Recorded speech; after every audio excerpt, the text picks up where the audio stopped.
தந்தை, மகன், தூய ஆவியின் பேராலே ஆமென். ஜூலை 17.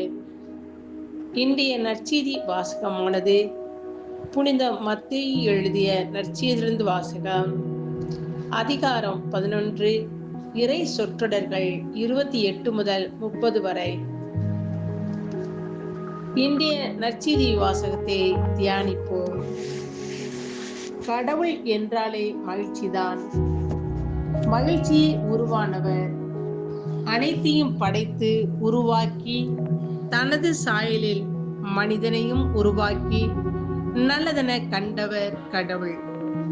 அன்பே உருவானவர், சுமைகளை சுகங்களாக மாற்றுபவர், துன்ப துயரங்களில் மனிதன் ஆட்கொள்ளப்பட வேண்டும் என்று ஒருபோதும் விரும்பியவர் அல்ல கடவுள்.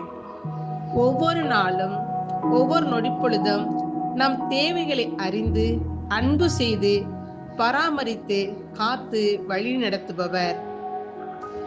இன்றைய முதல் வாசகத்தை தியானிக்கும் பொழுது கடவுள் எகிப்தின் கொடுமையிலிருந்து இஸ்ரேல் மக்களை விடுவித்து அவர்களை பாலும் தேனும் பொழியும் நாட்டிற்கு அழைத்து செல்ல எகிப்து நாட்டிற்கு மோசேயை அனுப்பி வைக்கிறார்.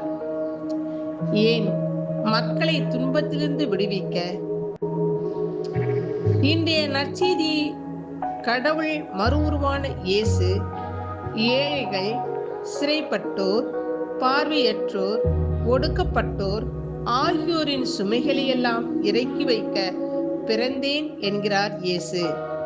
லூக் அதிகாரம் 4, இறை சொற்றொடர்கள் 18.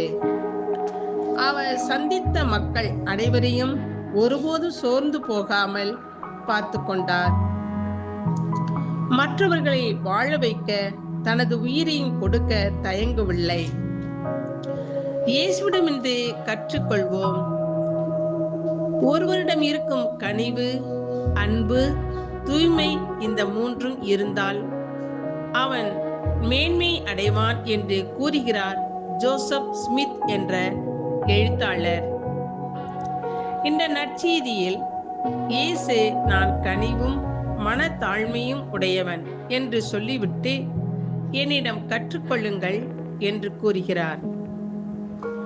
இயேசுவின் வழியில் நடக்கின்ற நாம் ஒவ்வொருவரும் அவராக இருக்க வேண்டும், அவரை போல வாழ வேண்டும். நாம் கனிவோடும் அன்போடும் பாசத்தோடும் நீதியோடும் நேர்மையோடும் ஏழை பணக்காரன் என்ற பாரபட்சமின்றி நம்மால் முடிந்த அளவு பிறருக்கு உதவி செய்து அன்புக்கரம் நீட்டி வாழும் பொழுது மத்தேயு 5:5 கூறியது போல் கனிவோடு இருப்பவர்களால் மட்டுமே நாட்டை உரிமை சொத்தாக்கி கொள்ள முடியும். பிறர் சுமைகளை இறக்கி வைக்கும் சுமைதாங்கி கற்களாக இருக்க வேண்டும். தன்னலம் நாடாது பிறர் நலம் நாடி வரும்போது, அதாவது நாம் ஒவ்வொருவர் வாழ்விலும் இறையன்பும் பிறரன்பும் கொண்டு வாழும் பொழுது நாம் புனித அன்னை தெரசால் போல் நாமும் புனிதர்களாக மாறலாம் அல்லவா? சிந்திப்போம், தியானிப்போம், வாழ்வில் செயல்படுவோம். ஏழையின் சிரிப்பில் இறைவனை காணலாம் அல்லவா? மனதால் கூட பிறருக்கு தீங்கு நினைக்காது நல்லதை நினைத்து நல்லதை சொல்லி நல்லதை செய்து வாழும் பொழுது நாடும் வீடும் நலம் பெறும், நாமும் நலம் பெறுவோம். நன்மைகள் நம்மை வந்து அடையும், நாமும் இறுதியில் புனிதர்கள் ஆவோம். இறைவா, உமது தூய ஆவியின் கொடைகள், கனிகள், வரங்களால் எங்களை நிரப்பி உமக்கு ஏற்ற வல்லமிழ கருவியாக எங்களை மாற்றுவீராக. ஆமென். இறைவா, எங்கள் ஒவ்வொருவரையும் உமது ஆசிரால் நிரப்பி வழிநடத்துவீராக. ஆமென்.